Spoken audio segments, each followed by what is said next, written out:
আসসালামু আলাইকুম রহমতুল্লাহ। সবাইকে রাতে এগুলোর নতুন আরেকটি ভিতরে স্বাগতম জানাচ্ছি।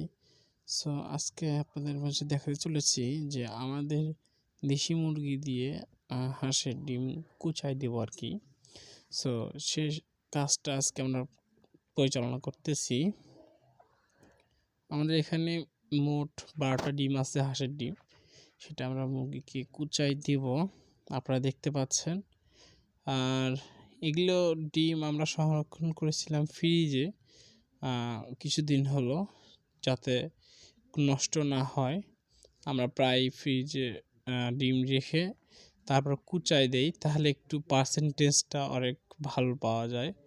আলহামদুলিল্লাহ, আমরা ডিমের গায়ে লিখে দিচ্ছি যে কয়টা ডিম, এবং উল্টাতে সুবিধা হবে যে এ পাশে মার্কিং থাকলে উল্টো পাশে দিলে ওইটা আরও ভালোই হবে। সো আশা করি আপনাদের কাছে ভিডিওটি ভালো লেগেছে, দেখতে পাচ্ছেন। সো আমাদের মার্কিং করা শেষ।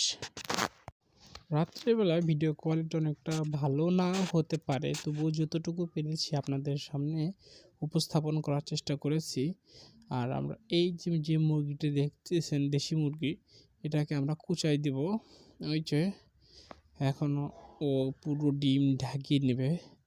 এবং একটা জিনিস আপনাকে আইডেন্টিফাই করে দেখাবো যে কীভাবে মুরগির ডিম উল্টালে বা কীভাবে যত্ন নিলে মুরগির ডিম ফুটবে, সেটা আপনারা শর্টসের মাধ্যমে আপনাদেরকে দেখিয়ে দেওয়া হবে। সো দোয়া করবেন আমাদের এই মুরগির জন্য, যাতে সঠিকভাবে আমাদের মুরগিগুলো ডিম উঠাইতে পারে। এদিকে আরেকটা আমাদের হাঁসের ডিম দিয়েছে, আরেকটা মুরগিকে কুচায়, তা সেগুলো ডিম উল্টে দিচ্ছি যাতে বাচ্চাগুলো সবগুলো ডিমগুলো তাপ পায় এবং ওখান থেকে বাচ্চা উৎপাদন হয়। সো আজকে ভিডিওটা এই পর্যন্ত। সবাই ভালো থেকে সুযোগ, সবাইকে আসসালামু আলাইকুম।